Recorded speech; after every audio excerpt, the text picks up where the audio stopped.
और अब मैं माननीय मुख्यमंत्री श्रीमती रेखा गुप्ता जी से निवेदन करती हूं कि अंतर्राष्ट्रीय महिला दिवस के अवसर पर सभी महिलाओं का मार्गदर्शन करें और हमें ये बताएं कि किस तरह से महिलाएं आत्मनिर्भर बनकर समाज और राष्ट्र निर्माण में अपनी महत्वपूर्ण भूमिका निभा सकती हैं। जोरदार तालियों से स्वागत कीजिए माननीय मुख्यमंत्री जी का।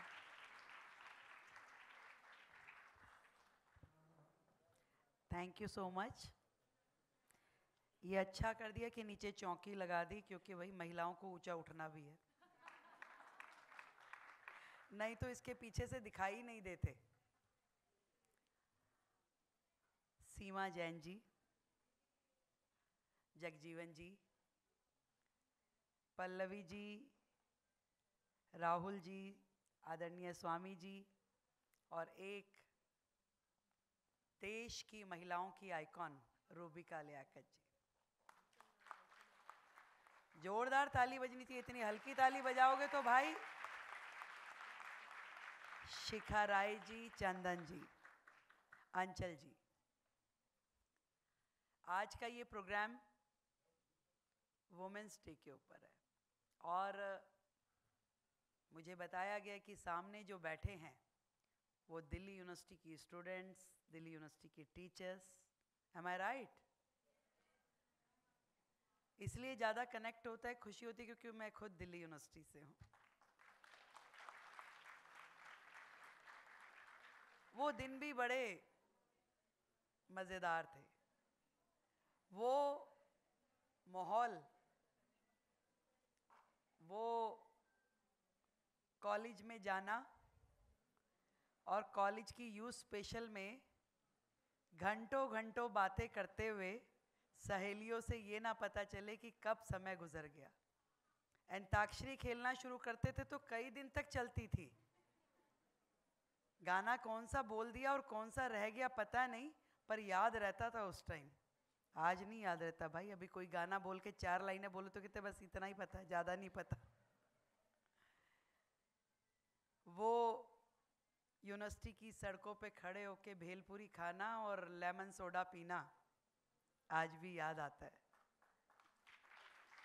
और कभी कभी क्लास बंक करके कमला नगर निकल जाना, वो भी याद आता है।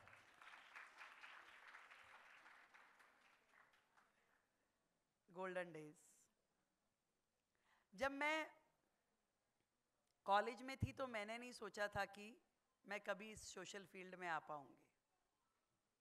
एक एनर्जी जरूर थी अंदर से कुछ करने की, कुछ करना है। और दौलत राम कॉलेज में मैं थी, वहाँ कब मैं उस प्लेटफॉर्म से जुड़ गई जिसमें बाकी सारे स्टूडेंट्स टेबल के इस तरफ रह गए और मैं इस तरफ आ गई। समय ने कब मुझे टेबल के इस तरफ पहुंचा दिया ध्यान नहीं आता, पर इतना जरूर था मन में कि कुछ करना है। घर में रूबिका 4 बहनें 1 भाई, बनिया फैमिली। अब सोचो मम्मी कैसी होंगी, कहाँ जा रहे हो, कब आओगी, कितने। कॉलेज में एडमिशन लेने के लिए भेजा तो कहता गर्ल्स कॉलेज में ही लेना भाई, कहीं और नहीं लेना है। नंबर थे पर एडमिशन दौलत राम में लिया। तो वो पेरेंट्स की डांट, हर वक्त उनका चिंता करना, और उसी में से कब रास्ते निकलते गए कि मैं दिल्ली यूनिवर्सिटी स्टूडेंट यूनियन की वो पहली प्रेसिडेंट बन गई जो ऐसे समाज थे जो बेटियों को बड़ा सोच सोच के घर से बाहर निकालते।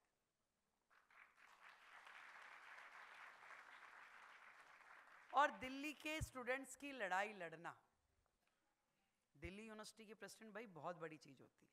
हम लोग तो उस समय देखते थे। Thank you. आपको मालूम है जो आज कॉलेज में एडमिशन फॉर्म्स हैं, उस समय हर कॉलेज का एक अलग एडमिशन फॉर्म होता था। अगर आपको मिरांडा में लेना है तो उसका फॉर्म अलग है, आपको करोड़ीमल में लेना है तो अलग है, साउथ कैंपस में लेना है तो अलग है। ये जो कॉमन यूनिवर्सिटी फॉर्म्स हैं, ये मेरे समय में हम लोगों ने लड़ झगड़ के शुरू करवाए कि एक फॉर्म हो और स्टूडेंट जो है अपनी प्रायोरिटीज भर दे, उसको अलग अलग कॉलेजेस के अलग अलग फॉर्म खरीदने ना पड़े। ये उस समय कॉमन यूनिवर्सिटी एडमिशन फॉर्म को हमने इंट्रोड्यूस करवाया।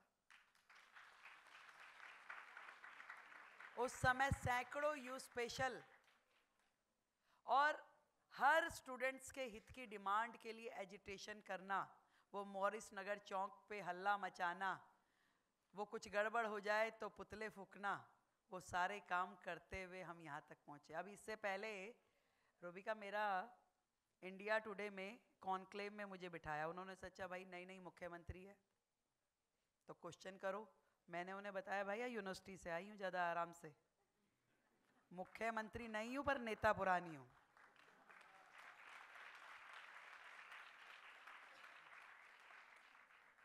पर आज इस वुमेन्स डे पे मैं आप सबको ये कहना चाहती हूँ कि sky is a limit.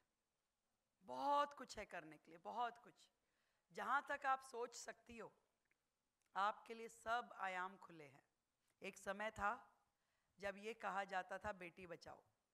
Yes of course वो समय रहा है देश में, और हो सकता है देश के कुछ कोनों में आज भी हो। आज भी लोगों की मानसिकता में है कि भाई बेटी हो गई, मुंह लटक जाता है अगर दूसरी बेटी हो जाए तो।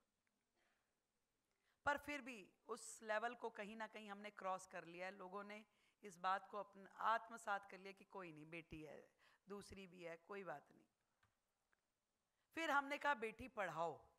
यस ऑफ कोर्स उस चीज में भी हमारा देश अब काफी आगे बढ़ गया है।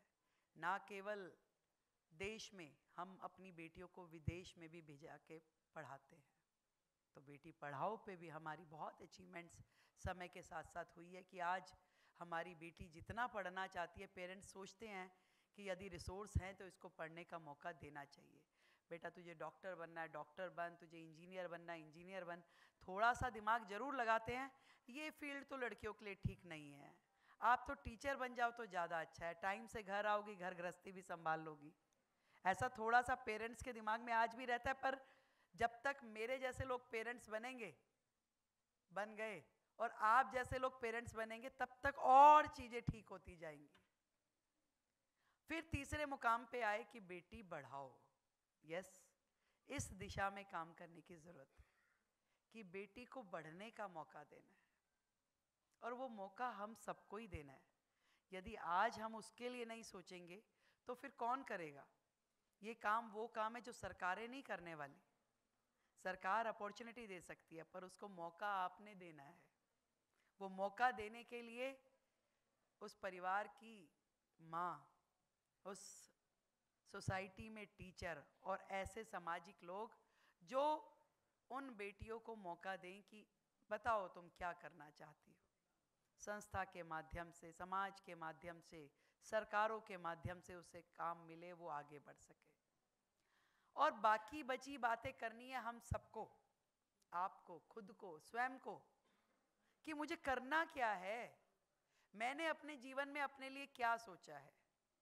और मैं सच बता रही हूं कि जितना आप सोचोगी उतना ही आगे बढ़ती जाओगी, बढ़ती जाओगी और बढ़ती जाओगी। मैंने कभी नहीं सोचा था कि मैं दिल्ली जैसे प्रेस्टीजियस राज्य की मुख्यमंत्री बन पाऊंगी।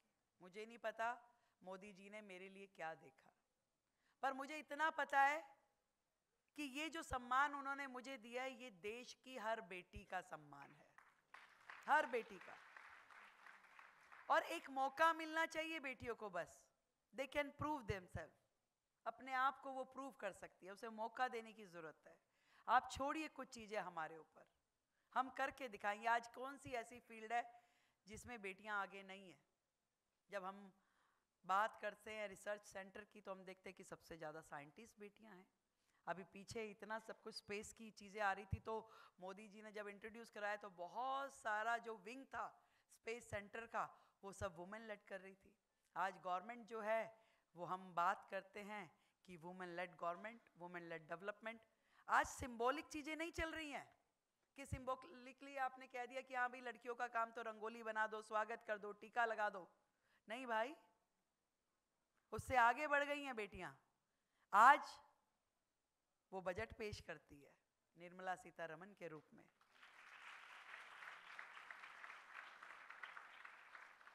आज देश की रक्षा कर सकती है, आज विदेश विभाग संभालती है, आज हर विभाग की हेड के नाते, आज पुलिस में, आज एडवोकेट के नाते, आज हर फील्ड में एक बहुत बड़ा स्पेस महिलाओं ने, लड़कियों ने अपने लिए बनाया है। और ये हम सबके अंदर की ऊर्जा है। केवल 8 मार्च सेलिब्रेशन ही वुमेन्स डे नहीं है, हमें वुमेनहुड को सेलिब्रेट करना है, अपने लिए सेलिब्रेट करने की यस आई कैन, मैं कर सकती हूँ और मैं करके दिखाऊंगी। और यही विश मैं आज आप सबको देना चाहती हूँ कि आप सब वो लोग हो जो देश का नाम बहुत रोशन करने वाले हो। आज से सोचना शुरू करो, करना क्या है, किस जगह जाना है, मेरी मंजिल क्या है, और पाल होगी पक्का, मैं आपको बताती हूँ। मुख्यमंत्री के नाते आज दिल्ली में जब मैं खड़ी होती हूँ तो मैं ये चाहती हूँ कि दिल्ली की हर बेटी को आगे बढ़ने का मौका मिले, उसे अपने पंख फैलाने का मौका मिले, उसको दिल्ली में सुरक्षा मिले, उसे दिल्ली में शिक्षा मिले, अच्छा स्वास्थ्य मिले और वो सम्मान मिले जिसकी वो हकदार है। तो दिल्ली की बेटी चिंता मत करना, आपकी मौसी बोल दूं,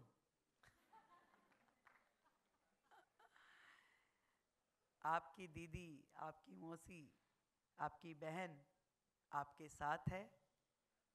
जो कुछ भी आपके सजेशन दिल्ली सरकार के लिए हो, दिल्ली के लिए हो, आप मुझ तक पहुंचा सकते हैं। आप क्या चाहती हो दिल्ली से, कैसी दिल्ली में रहना चाहती हो, क्या आपको लगता है, ज़रूर आपसे मैं बात करूंगी। आपके सजेशंस मेरे लिए बहुत वैल्यूएबल है।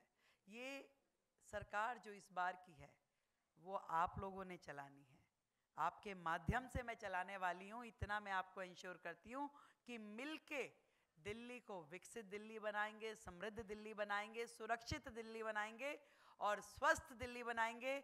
एक बार फिर से आप सभी को आज के इस कार्यक्रम की फेम फाउंडेशन को बहुत बधाई, धन्यवाद चंदन भाई को, हमारे विधायक जी जिन्होंने मुझे इस कार्यक्रम में आने का न्योता दिया। मिलते रहेंगे और मेरे लायक जब भी जो भी हो, सरला जी आप हमेशा इनवाइटेड हैं, आप मेरे लायक जब भी काम हो आप ज़रूर बताइएगा। Thank you so much, happy women's day.